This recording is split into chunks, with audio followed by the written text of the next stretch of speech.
வணக்கம். வக்கரதுண்ட மகாகாய சூரிய கோடி சமப்பிரபக அவிக்னம் குருமே தேவ சர்வகாரியேஷு சர்வதா. தென்னாட்டுடைய சிவனே போற்றி, என் நாட்டவர்க்கும் இறைவா போற்றி. அன்பர்களே, நண்பர்களே, இந்த புத்தம் புதிய காணொலியில் உங்கள் அத்துணை பேரையும் வரவேற்பதில் மிக்க மகிழ்ச்சி கொள்கிறேன். ஆங்கில புத்தாண்டு 2026 சிறப்பு பலன்கள் வரிசையில இன்றைக்கு நம்ம பார்க்க போறது தனுசு ராசி. அதாவது ஒவ்வொரு ராசிக்கும் 12 ராசிகளுக்கும் வருகின்ற ஆங்கில புத்தாண்டுடைய பலன்கள் என்ன?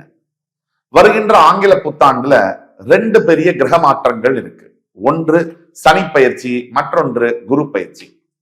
சரியாக மார்ச் 6ஆம் தேதி வாக்கிய பஞ்சாங்கப்படி கும்பராசியிலிருந்து மீனராசிக்கு பெயரவிருக்கின்ற சனி பகவான், அதே மாதிரி ஜூன் 2ஆம் தேதி மிதுன ராசியிலிருந்து கடகராசிக்கு பெயரவிருக்கின்ற குரு பகவான். இந்த 2 பயிற்சியானது 12 ராசிகளுக்கு என்னென்ன பலன்களை தரும், வாழ்க்கையில் என்னென்ன மாற்றங்கள் வரும், அந்த வரிசையில இன்றைக்கு நம்ம பேச போறது தனுசு ராசி.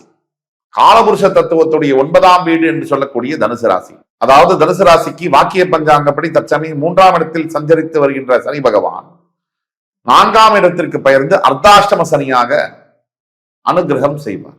அதாவது தனுசு ராசியினுடைய ராசிநாதனே 7ஆம் இடம் என்று சொல்லக்கூடிய மிதுனத்திலிருந்து ராசியை நேரடியாக பார்ப்பது போக ராசியின் 8ஆம் இடம் சென்று குரு பகவான் ராசிநாதன் உச்சம் பெறுவார். அப்படி உச்சம் பெற்ற பிறகு ராசியினுடைய 12ஆம் வீடு, 2ஆம் வீடு, 4ஆம் வீடுகளை பார்ப்பார். இப்ப முதல்ல சனி பயிற்சிக்கு வருவோம். சனி பகவான்னா யாரு? அர்த்தாஷ்டம சனினா என்ன? சனி பகவான் என்பவர் முழு பாவ கிரகம். அர்த்தாஷ்டம சனினா அஷ்டம சனியில பாதியை தரும், பாதி பலன்கள் கிடைக்கும். அதுதான் அர்த்தாஷ்டம். அர்த்தாஷ்டம காலகட்டங்கள்ல என்னென்ன விஷயங்களை எதிர்பார்க்கலாம்? ஆல்ரெடி தனுசு ராசி நேயர்களுக்கு கடந்த 3 முதல் 5 ஆண்டுகளாக ஒரே பிரச்சனை, சண்டை, சச்சரவு. குறிப்பிட்டு சொல்லணும்னா கணவன் மனைவிக்குள்ள இருக்கக்கூடிய வேறுபாடு.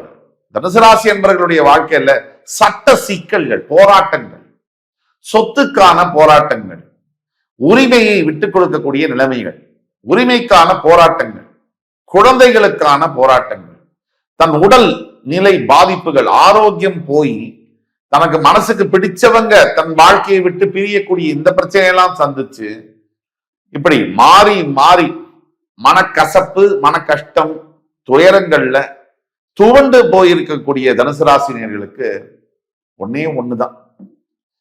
எப்பப்போ நமக்கு துக்கங்கள் நிறைய வருதோ, எப்பப்ப நமக்கு கஷ்டங்கள் நிறைய வருதோ, அப்பப்ப கடவுள் நம்ம பக்கம் கண்டிப்பா இருக்கும். அதே மாதிரி கடவுள் கஷ்டப்படுறவங்க இல்ல விட்டு விலகிறது இல்ல.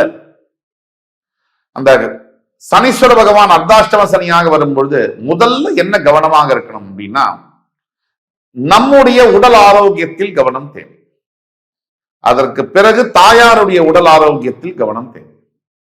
இந்த தாயாருடைய உடலாக மட்டுமில்ல, லீகல் பிரச்சனைகள், லீகல் டாக்குமெண்டேஷன் சம்பந்தப்பட்ட பிரச்சனைகள். 4ஆம் இடத்தில் சனி சஞ்சரிப்பதால் அர்த்தாஷ்டம சனியில் ஏதாவது கையெழுத்து போட்டு மாட்டிக்க வேண்டும். சரியாக மார்ச் 6ஆம் தேதியிலேருந்து ஜூன் 2ஆம் தேதி வரைக்கும் வெறும் 3 மாசம் தான் நான் சொல்லக்கூடிய விஷயங்கள்ல கவனமாக இருக்கணும். அதற்கு முன்னாடி பாத்தீங்கன்னாலும் சரி, அதற்கு பின்னாடி பாத்தீங்கன்னாலும் சரி, அற்புதமான காலகட்டங்களா இருக்கு. நான் திருப்பியும் சொல்றேன், யார் ஒருவருக்கு வாழ்க்கையில் மிகப்பெரிய தோல்விகள், கஷ்டங்கள் வருகின்றதோ கடவுள் அவங்களை பெரிய நல்ல காரியத்துக்காக தயார் பண்றாருன்னு அர்த்தம். அந்த விதத்துல பார்க்கும்போது தனுசு ராசி என்பவர்களுக்கு குரு பார்வை, அதாவது குரு பகவான் பயிற்சி ஜூன் 2க்கு பிறகு தற்சமயம் குரு பார்வை ராசி மேலே விழுகுது. இந்த நிலை இன்னும் அதிகமாக பாசிட்டிவ் வைப்ரேஷன்ஸோட 8ஆம் இடத்திற்கு வந்து உச்சம் பெறக்கூடிய குரு பகவான் ஜூன் 2க்கு பிறகு உங்களுடைய 12ஆம் வீட்டை பார்ப்பார். குரு பார்வைனா என்ன? இறைவன் நம் மீது பார்க்கக்கூடிய பார்வை. இறைவன் நம் மீது சொல்றார், உன்னை நான் பார்த்துக்கிறேன், நான் உன்னை கவனம் பண்ணிக்கிறேன், உன்னுடைய வாழ்க்கையில நீ எந்த பிரச்சனை வந்தாலும் கலங்காத, கவனமா இரு, நான் இருக்கேன் உனக்கு துணையா அப்படின்னு இறைவன் சொல்லக்கூடிய வார்த்தை தான் குருவுடைய பார்வை. அந்த குரு பார்வை 12ஆம் வீடு அயன சயன ஸ்தானம், இது மேல விழுந்தா என்ன அர்த்தம்? முதல்ல ஜூன் 2 வரைக்கும் தூக்கம் இல்லாமல் பல மாதங்களாக, வருடங்களாக தவித்துக் கொண்டிருக்கக்கூடிய தனுசு ராசி என்பது. தூக்கம் தான் சார் வாழ்க்கையில மெயின். சாப்பாடு, தூக்கம், இது 2 ஒழுங்கா இருந்தாலே மனுஷன் நிம்மதியா இருக்கான்னு அர்த்தம். சாப்பாட்டுல தூக்கத்துல பிரச்சனை வந்ததுன்னா ஏதோ பிரச்சனையில இருக்கான்னு அர்த்தம். ஒரு மனிதன் பிரச்சனையில இருக்கானா இல்லையான்னு ஈஸியா கண்டுபிடிச்சிடலாம். அப்ப தூக்கத்தை அந்த இடத்த குரு பகவான் பார்க்கும் பொழுது நிம்மதியான தூக்கம் வரும். அப்படின்னா என்ன, பிரச்சனைகள் விலக போகுது. அதே மாதிரி வெளிநாடு சம்பந்தப்பட்ட ஃபாரின்ல நான் கல்வி பயில வேண்டும், நான் வேலை பார்க்க வேண்டும், திருமணம் புரிய வேண்டும், எனக்கு வெளிநாடுல செட்டில் ஆகணும் அப்படிங்கிறவங்களுக்கு அற்புத காலகட்டங்கள். தனுசு ராசிக்கு பிரச்சனை மேல பிரச்சனை, பிரச்சனை மேல பிரச்சனை இப்படி வந்துகிட்டே இருக்கு இல்லையா? இதற்கு முக்கிய காரணம் என்னன்னா, நீங்க பிரச்சனையில கட்டி பிடிச்சுக்கிறீங்க, அதை விட மாட்டேங்கிறீங்க. அதுவா போறேன்னா கூட அதை விடுறதில்லை. நீங்க என்ன பண்ணணும்னா மனநிலையில கொஞ்சம் மாற்றங்களை கொண்டு வரணும். பிரச்சனைகள் எல்லா ராசிக்காரர்களுக்கும் வரும். நமக்கு நேரம் சரியில்லைன்னா புத்தி வேலை செய்யாது. இப்ப ஒருத்தர் சொல்றாரு, இப்ப நானே சொல்றேன் அப்படின்னா, நான் என்னதான் சொன்னாலும் நீங்க கேட்டுக்கணுமே. அதை கேட்டாத்தானே பலன் அடிக்கும்.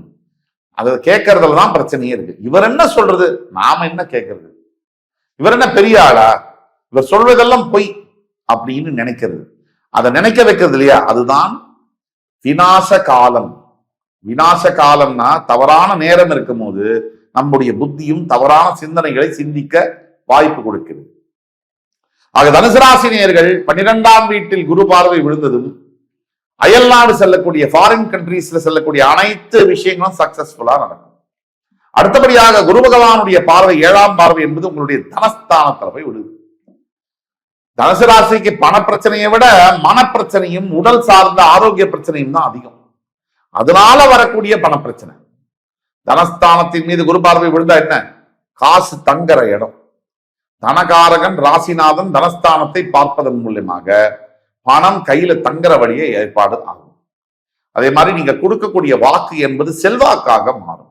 குடும்பத்தில் இருக்கக்கூடிய வாக்குவாதங்கள் எல்லாம் விலகி நல்லபடியான ஒரு வாழ்க்கை திருப்பங்கள் அமையும். அதே மாதிரி தனுசு ராசி நேயர்களுக்கு குரு பகவான் 9ஆம் பார்வையாக தனுசு ராசியுடைய 4ஆம் இடத்தை அர்த்தாஷ்டம சனியை பார்ப்பதனால அந்த ஜூன் 2 அர்த்தாஷ்டம சனியுடைய தாக்குதல்கள் விலகும். எப்படி விலகும்? முதல்ல பிரச்சனை வரும், உடனே சால்வ் ஆயிடும். தனுசு ராசி நேயர்களை பொறுத்த வரைக்கும் 4ஆம் இடத்தை குரு பார்க்கும்போது அப்பதான் ஜூன் 2க்கு பிறகுதான் வீடு வாங்குறது, நிலம் வாங்குவது, வாகனங்கள் வாங்குவது, புதிதாக முயற்சிகள் செய்வது எல்லாத்தையும் மேற்கொள்ள வேண்டும். இந்த மார்ச் 6 ஜூன் 2 வரைக்கும் கவனமாக இருக்க வேண்டும். ஜூன் 2க்கு பிறகு உங்களுடைய புதிய முடிவுகள், முயற்சிகள், புதிய வேலை வாய்ப்புகளை பத்தி சிந்திக்கலாம். இந்த 3 மாசம் தயவு செய்து லீவு விட்டுருங்க. அதே மாதிரி 4ஆம் இடத்துல இருக்கக்கூடிய சனி சில நல்ல விஷயங்களையும் செய்வார்.